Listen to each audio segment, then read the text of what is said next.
Laikā, kad plānojam ziemas izklaides, vasaras iemīļotākā izklaižu vieta Kaņepes kultūras centrs svētdienas ir pasludinājis par Milongas naktīm, kas nozīmē, ka turpmāk šeit katru svētdienu pulcēsies tango dejotāji no visas Latvijas.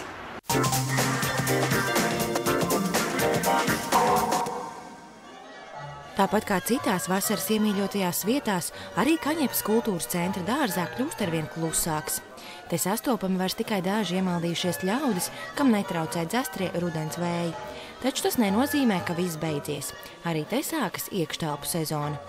Pavisam droši var apgalvot, ka diezgan daudzi rudeni krāšņos dejojot un pulcējoties milongās, jeb tango deju vakaros visā Rīgā. Arī Kaņepes centra romantiskajā tumsiņā katru svētdienu turpmāk rosīsies tango mīļotāji, jo tango dejas meistars Aigars Stīra nolēms doties ārpus ierastajām deju studiju telpām tuvāk sabiedrībai. Šeit cilvēki pabāž degunu tango nodarbībās, ja, vai milongā dzird tango muziku, šeit sēž dažādi interesanti radoši cilvēki vasaras terasē, vai kā tajā Kalnciema kvartālā arī tur notiek dažādas superīgas aktivitātes.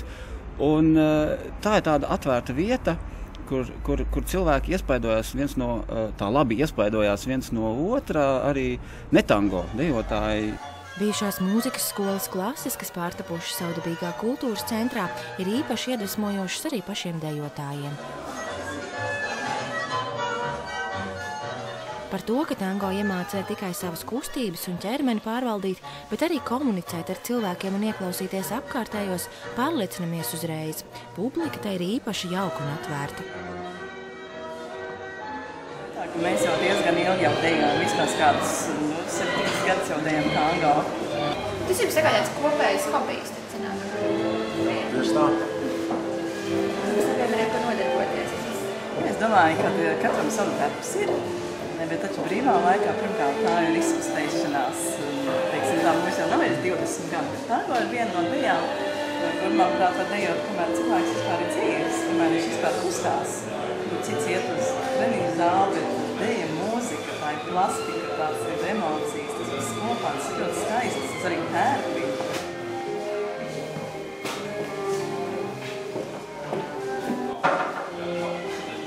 Aigars lēš, ka tango Latvijā dejojot vairāki tūkstoši cilvēku. Deju studijās iesaistīti vairāki simti, bet īpaši aizrautīgo, kas pulcējas milongās, esot gandrīz 100. Uz pasākumiem braucot viesus no visas Latvijas, reizēm arī no kaimiņu valstīm.